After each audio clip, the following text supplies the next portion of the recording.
মৰমৰ ছাত্ৰ ছাত্ৰীসকল, আজি আমি আমাৰ ষষ্ঠ শ্ৰেণীৰ অসমীয়া বিষয়ৰ 4 নম্বৰ পাঠটোৰ বিষয়ে আলোচনা কৰিম। আমাৰ 4 নম্বৰ পাঠটো এটা সুন্দৰ কবিতা। কবিতাটোৰ নাম হ'ল বিহু আদৰণি। কবিতাটোৰ কবিজনৰ নাম হ'ল মিত্ৰদেৱ মহন্ত।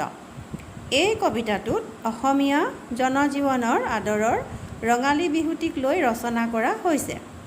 চ'ত মাহৰ পাছতেই বহাগ মাহৰ আগমন হয়। গতিকে কবিয়ে চ'ত মাহক অনুৰোধ কৰিছে অতি সোনকালে ৰঙালীক আদৰি আনিবলৈ। ৰঙালী বিহু আদৰিবলৈ কেনে ধৰণৰ আয়োজন কৰিছে এই কবিতাটিত সুন্দৰভাৱে প্ৰকাশ পাইছে। ছাত্ৰ ছাত্ৰীসকল, কবিতাটো মই এতিয়া পঢ়ি গৈছোঁ, তোমালোকে মন দি শুনিবা আৰু মন দি শুনিলে তোমালোকে যিবিলাক পাঠভিত্তিক প্ৰশ্ন উত্তৰ আছে সেইবিলাকো তোমালোকে কৰিব পাৰিবা। ছাত্ৰ ছাত্ৰীসকল, এতিয়া মই কবিতাটো পঢ়িছোঁ, তোমালোকে মন দি শুনিবা। শুনা ঐ ছটাই পেঁপাতি বজাই, ৰঙালীক আহালৈ পদূলি মুখত বাট চাই চাই থাকিম কিমান ৰৈ। আনিলোঁ জেতুকা আনিলোঁ থেৰেজু আনিলোঁ বৰহমথুৰি, মাখিয়তী পাতে তৰাৰ পঘাৰে আওলা পেলালোঁ জুৰি। আনিলোঁ হালধি থেকেৰা বেঙেনা সাজিলোঁ বাঁহত চাট, ঢোল টকা পেঁপা সুগৰ কৰিলোঁ সাৰিলোঁ চোতাল বাট।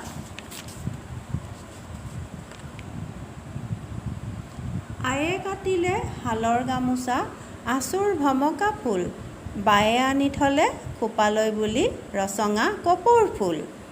বহল পাতেৰে নাহৰৰ ডালি পিতাই আনিলে গৈ, খুৰীয়ে পাতিলে মজিয়াত খোলা তিল গুৰ দিহাকৈ। আইতাই মচি থাপনাৰ আগ থৈছে সেন্দুৰীকৈ, নৰবা ছটাই কাবৌ কৰিছোঁ আহা ৰঙালীক লৈ।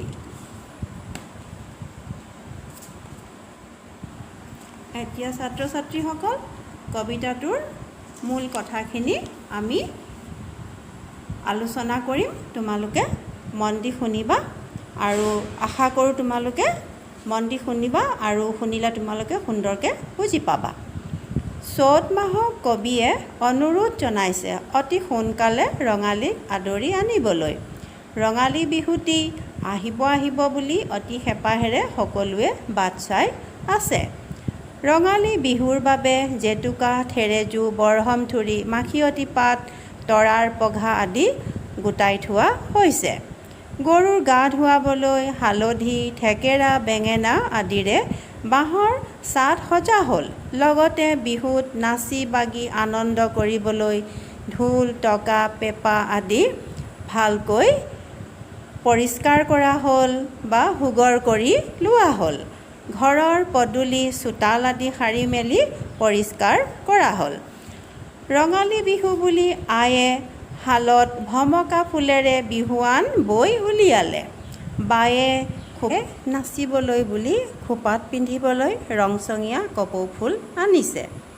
পিতায়ে অপায় অমংগল আদি নহ'বলৈ নাহৰৰ ডাল আনিছে ঘৰৰ চালত গুজি থ'বলৈ।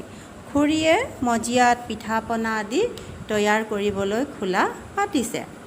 আইতাই নতুন বছৰ আদৰি আনিবলৈ চাকি বন্তি জ্বলাবলৈ থাপনাৰ আগ সেন্দুৰীয়াকৈ মচি পৰিষ্কাৰ কৰিছে।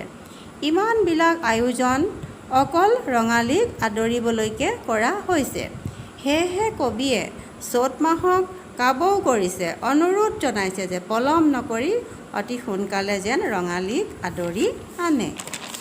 ছাত্ৰ ছাত্ৰীসকল, এতিয়া আমি কবিতাটোত থকা কিছু কঠিন শব্দৰ অৰ্থ জানিবলৈ চেষ্টা কৰোঁ আহা।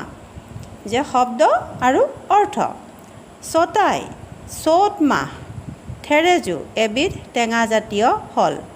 আওলা ঘৰৰ আগচালি বা ঘৰৰ সন্মুখত থকা চালিখন। বৰহমথুৰি বৰহমথুৰি ইয়াৰ থুৰি বা কোমল আগবোৰ চোবাই ছোৱালীয়ে ওঠ ৰঙীন কৰে। বাঁহত চাট গৰুৰ বিহু দিনা গৰু গা ধুৱাবলৈ নিওঁতে গৰুৰ গাত মাৰিবলৈ লাও বেঙেনা থেকেৰা হালধি আদি সি লোৱা বাঁহৰ কামিৰ শলা। সুগৰ পৰিষ্কাৰ ভাল গঢ়যুক্ত কৰি লোৱা। আঁচু কাপোৰৰ আঁচলত ফুল তুলিবলৈ বোলোৱা সূতা। ভমকা ডাঙৰ আৰু উজ্জ্বল কাপোৰত বচা ফুল। ৰচঙা ৰংচঙীয়া নানা বৰণীয়া। খোলা কোনো কোমল বস্তু বেৰি ৰখা টান আৱৰণ বা চৰু বা তাৰ ভগা খণ্ড। শাল কাপোৰ ববলৈ ব্যৱহাৰ কৰা সঁজুলি। আকৌ বিশেষ বস্তুৰ ৰস উলিয়াবলৈ ব্যৱহাৰ কৰা যতন। দিহা পৰামৰ্শ উচিত সিদ্ধান্ত দিয়া। ছাত্ৰ ছাত্ৰীসকল, বহাগ বিহুৰ লগত জড়িত কিছু সামগ্ৰী তথা পৰম্পৰাৰ লগত চিনাকি হওঁ আহা। ঢোল, কপৌ ফুল, বাঁহৰ চাট, গৰু গা ধুওৱা মাখিয়তী পাত।